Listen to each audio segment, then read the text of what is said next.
The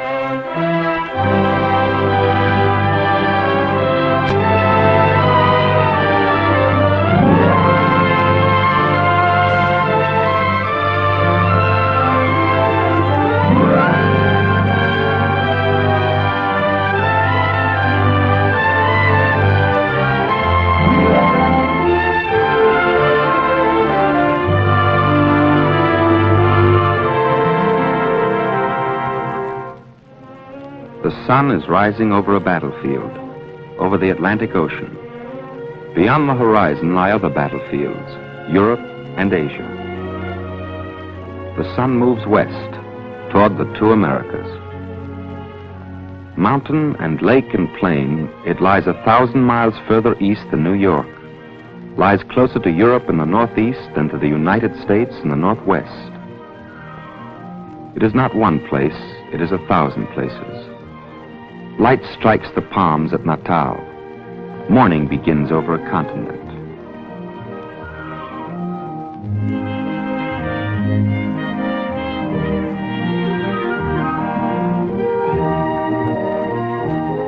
It is not one place, it is 1,000 places.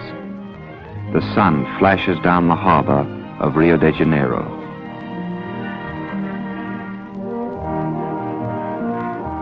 The continent of South America.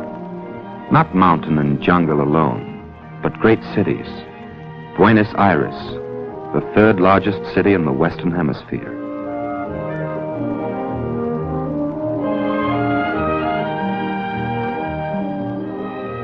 "2,000 miles to the northwest, the sun glints across the mighty Amazon.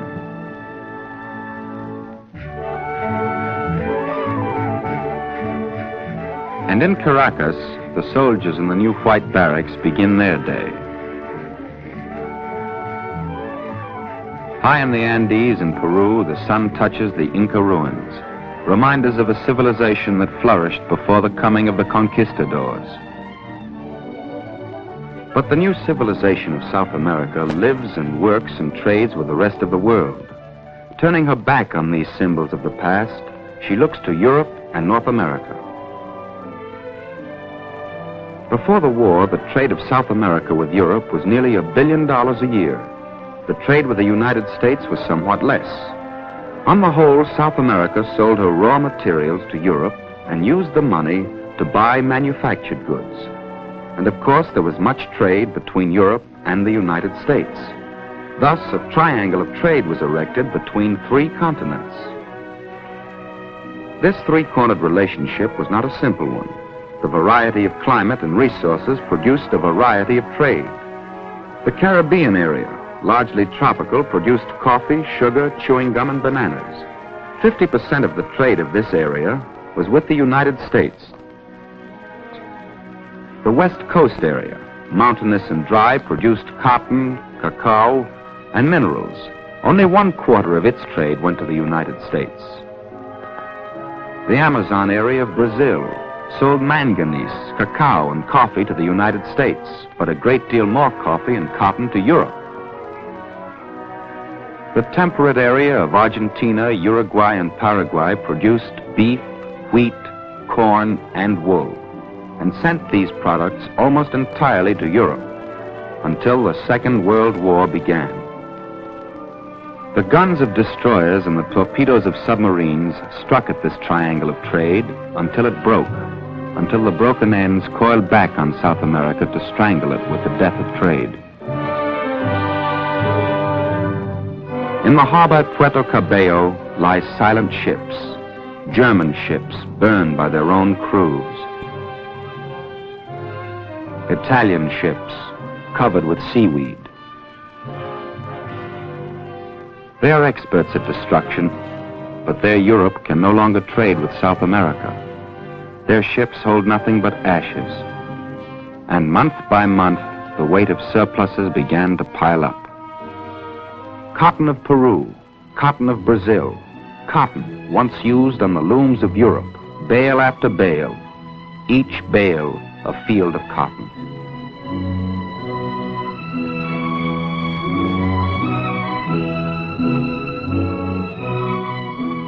Cotton which South America needs, and needs badly. but cannot use, does not have the machines to use to weave 1/10 of its own cotton. The new warehouses filled to the roof with sacks of coffee. Here are the years of war: 1939, 40, 41, 42, 43. 1 billion cups of coffee, product of agriculture that grows nothing but a single crop. And the immense pampas of Argentina, with a climate like our own Midwest, grow beef, wheat, corn. But today, only the beef is taken. England needs it. It goes over at any cost. The wheat ripens too long in the fields, is dumped back into the silence of the granaries. 200 million bushels of surplus a year. Countries which depend for their life on 1 or 2 or 3 crops feed these crops at last only to the rats in the field. The corn is stored outdoors. There's no more room in the warehouse. Will this food ever be eaten? Quien sabe? No one knows. It is corn that the United States doesn't need, that Europe cannot get. Corn has dropped to 1 cent a bushel. Corn is cheap.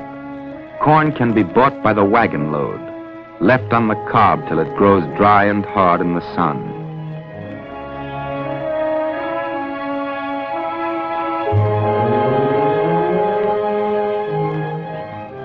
The corn of Argentina is being used as fuel for the furnaces of the factories.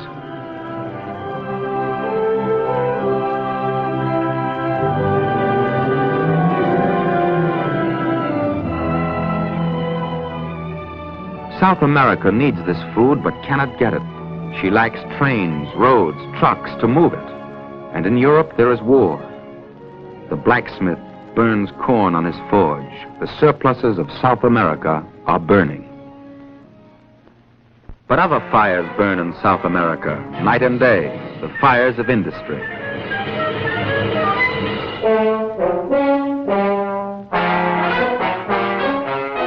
The United States is at war. The United States needs masses of raw materials to forge into weapons. Asia and Africa are far away. The United States looks to South America.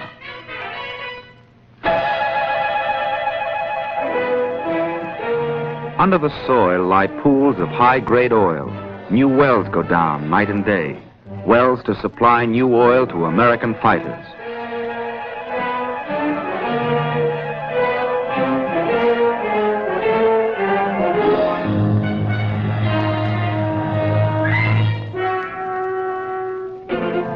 The new well begins to pump. At first, there's nothing, only the yellow mud that smells of kerosene. But in half an hour, there's oil, rich oil, prospected and drilled and pumped out of the virgin jungle of eastern Venezuela.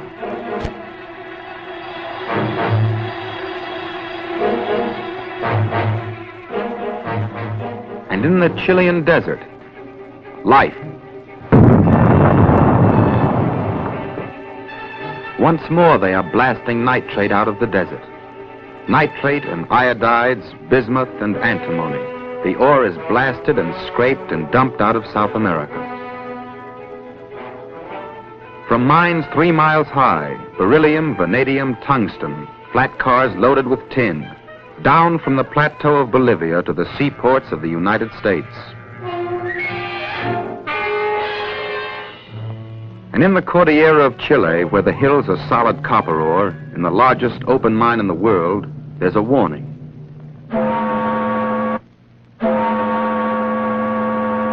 Then silence.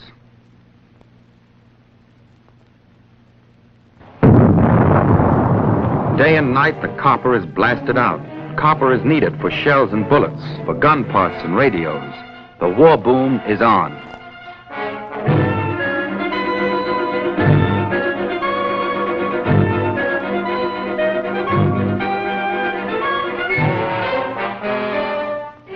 The metals needed by the United Nations, copper and lead and manganese, reach new levels of intense production. Sheets, bars, ingots, aluminum ore, sheets of mica, industrial diamonds and rare metals, and raw goods of every kind pouring out of South America, moving by plane, steamer, and truck toward the factories of war.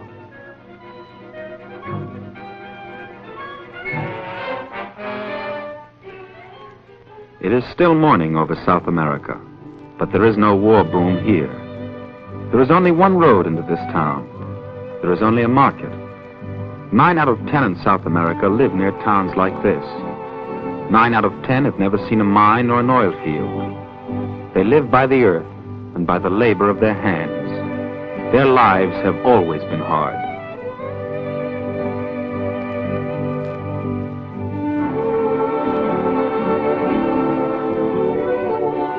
Nothing changes here but the faces on the coins.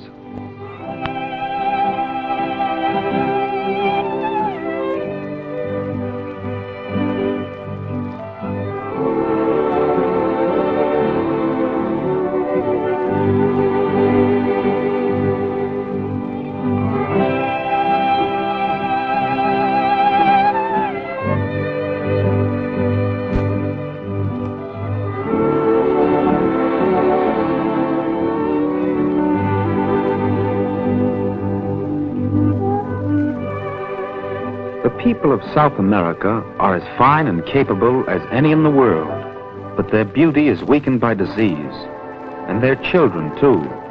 Many of them will die before they can read.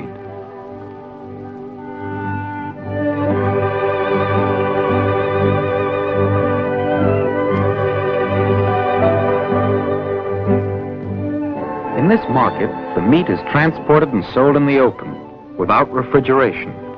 There is no ice and no means of making ice. In this market, the cheapest food is still the food of the Indians: potatoes, yucca, and other starchy roots. And being poor, this is what most South Americans eat.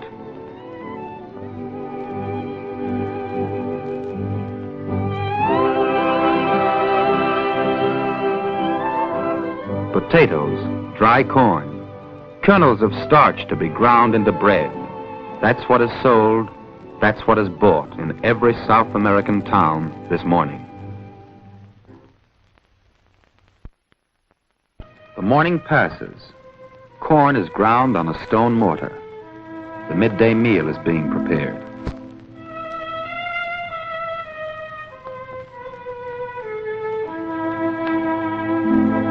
Mother needs water. There is no source of water in the house. Her oldest daughter takes the can, goes half a mile to the town pump.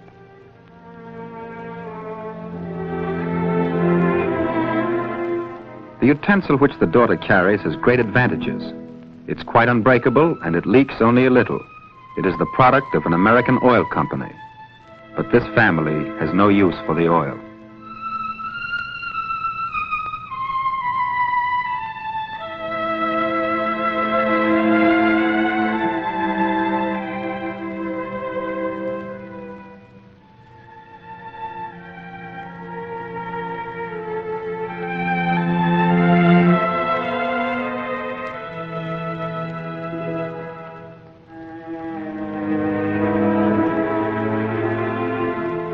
The meal is ready. It is potatoes, squash, yucca. There's plenty of hot starch, but the vitamin content is not very great. No green vegetables, neither cooked nor raw.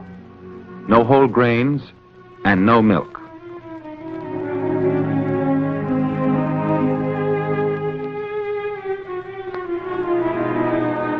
The baby gets sugar and water.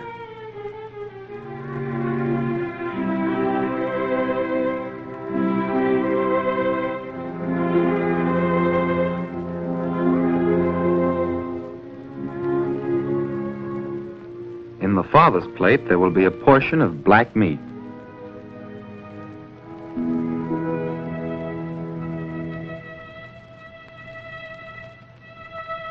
So the meal ends, and the afternoon begins, and work begins again.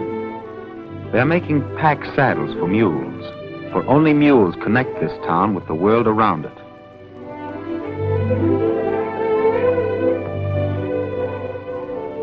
"300 years ago, a woman like this was making saddles exactly like this, without tools, out of straw, woven with bare hands.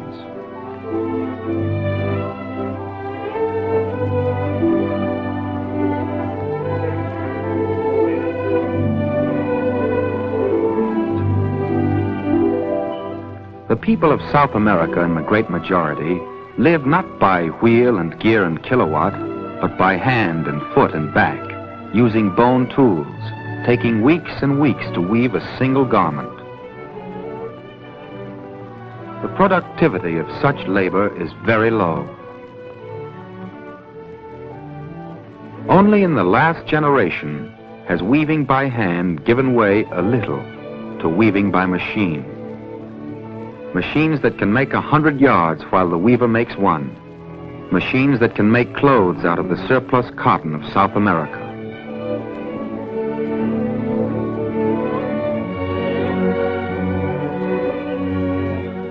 Bright new factories making cloth, textiles, paper, even cement and glass. New thousands of industrial workers, but they are only thousands. The millions of South America still work in the old way. Work on the land, scratching the earth with slow oxen and a wooden plow.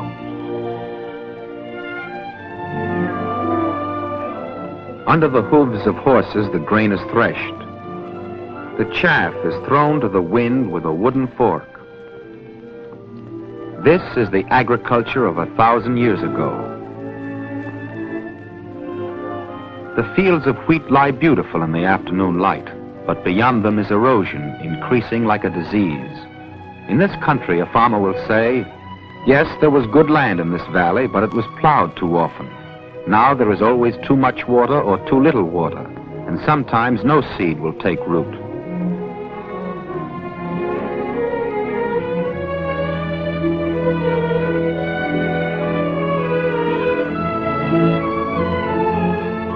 The sun is bright, the air is good, but the rate of illness is high. The chief disease, malnutrition.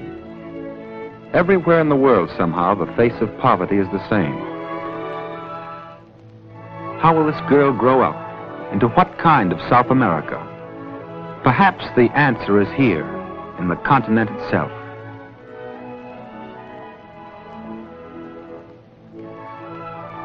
For while the great centers of population are in Argentina, in coastal Brazil, in central Chile, and in the high plateaus of the Andes, there are vast agricultural areas still unused.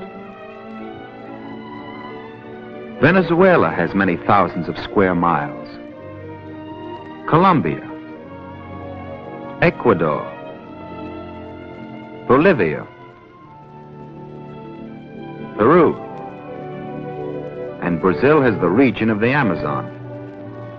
In these unused lands lies the agricultural future of South America, but they are not easy to use.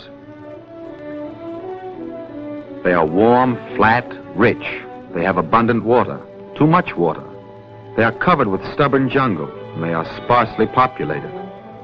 In some areas, as little as one family per square mile. And here, once more, there are few tools of any kind.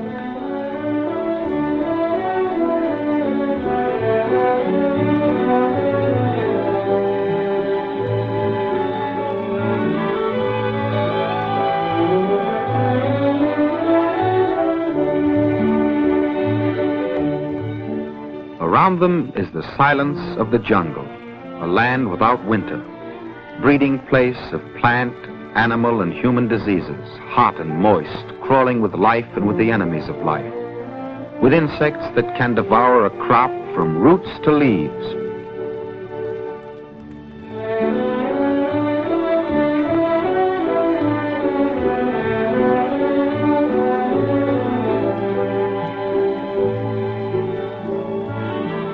How can this land be conquered?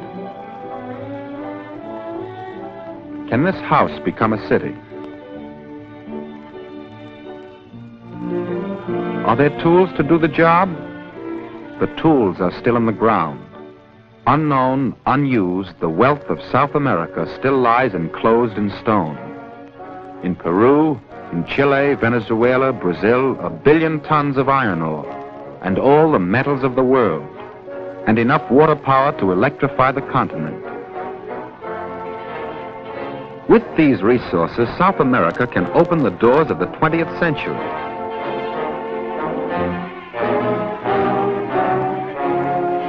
steel is ready. The steel that will go not to Pittsburgh, Lancaster, or Yokohama, but steel to be forged into more machines for South America. Steel to be delivered into the arms of the future.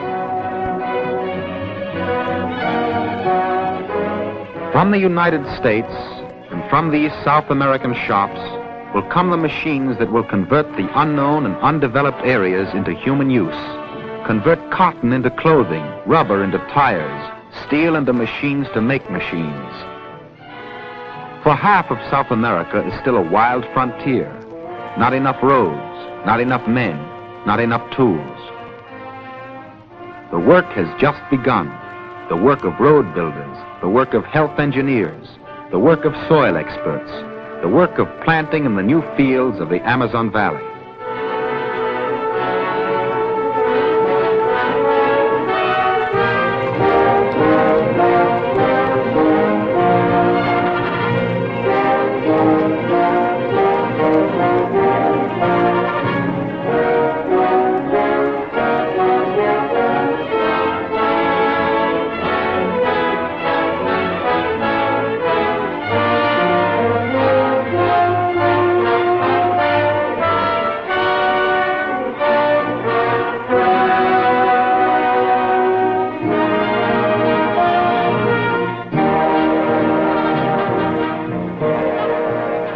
Seeds are those of rubber. The young tree has the kind of root that will resist disease, but it yields little rubber. So the bud of another variety of tree, whose root is weak but whose trunk gives a high yield of rubber latex, is grafted onto the healthy root.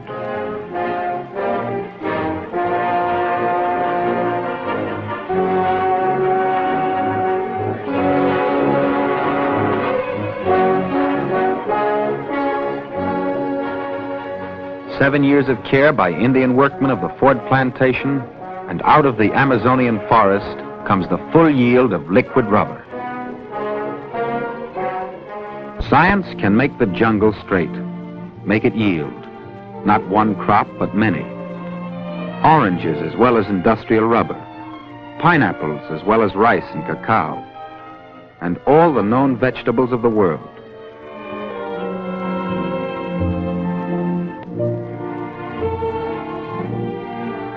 When the richness of South American soil bears the full harvest, not of one or two crops for export only, but all the variety of human food, when the farms of South America are planned to feed men, not ships, then the children of this continent will have something to inherit. But none of these things are complete. They have just been started.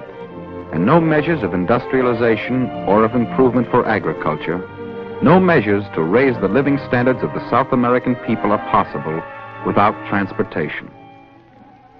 There are some railways, mostly in Argentina, but the mileage is small, and sometimes key links are broken for months at a time. The network of highways is small, and roads are often washed away in the rainy season. There are steamer routes, but mostly to other continents. The vastness of the continent is still impenetrable.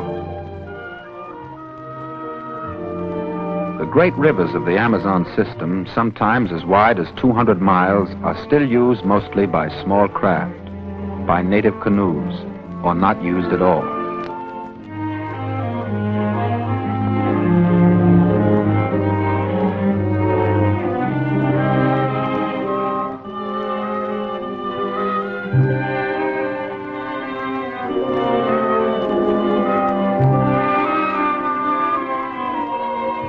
The jungle still remains untamed and unused. The western desert, dry and dangerous, is a storehouse of metals and chemicals.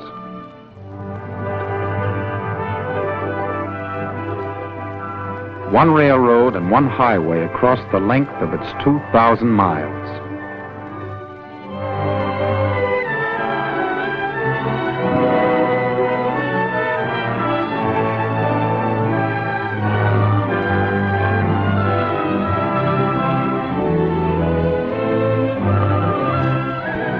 Roads have been cut and twisted across the cold passes of the mountains, but the roads are few.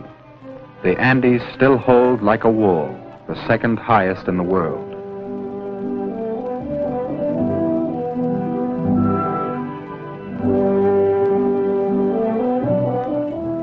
To build any road here is a trick of engineering acrobatics.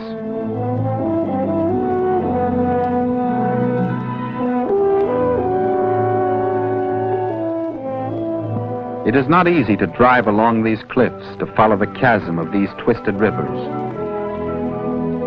The vehicle must be short, the motor powerful, the load not too great. To travel 10 miles in air distance, there may be 100 miles of curves and grades.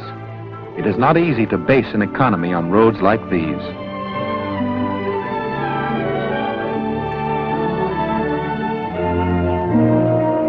Because you cannot go fast, you cannot go far. The corn of Argentina burns and the coffee of Brazil rots, while each valley tries to live alone. The things people need are still carried on the backs of mules.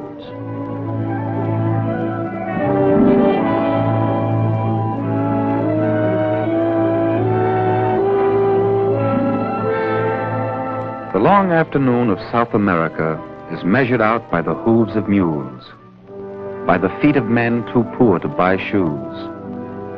The freight of South America still goes on the backs of a man, a woman, a child.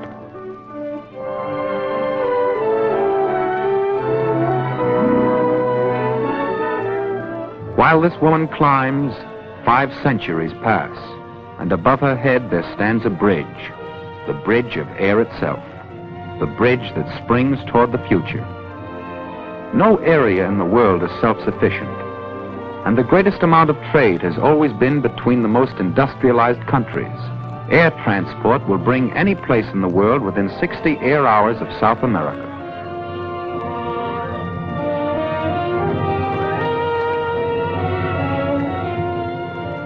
Let us watch the future as it begins.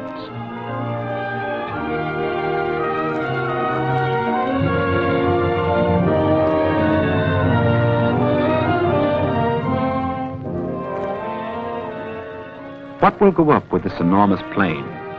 Is it farm tools, fertilizer, tested seeds?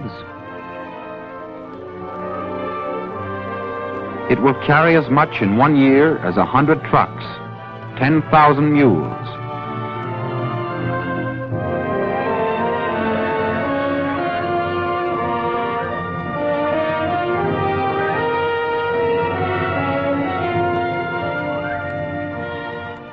Is it books, charts, microscopes for a new college, or whole tractors moving up to replace the last of the wooden plows?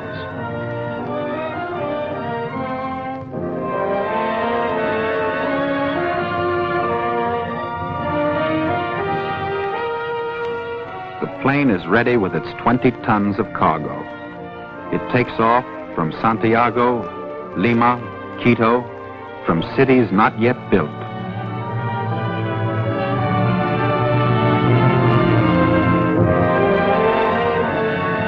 Workmen of Ecuador multiply this plane 1,000 times. Multiply it, miner of Bolivia. It skips the jungle, uses the shortcuts of the air. The Indian of Brazil will be the neighbor of a woman and child in cold Peru. Above their heads, a motor flies in the softness of the air.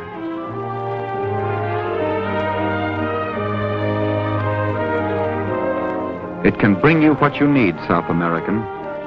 It can lift it over the deadly snow of the volcanoes.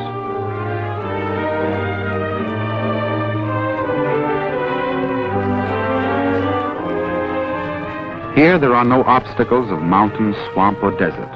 Here there are no boundaries between country and country. The air itself can carry the traffic of all the continents. The air is the bridge into the future.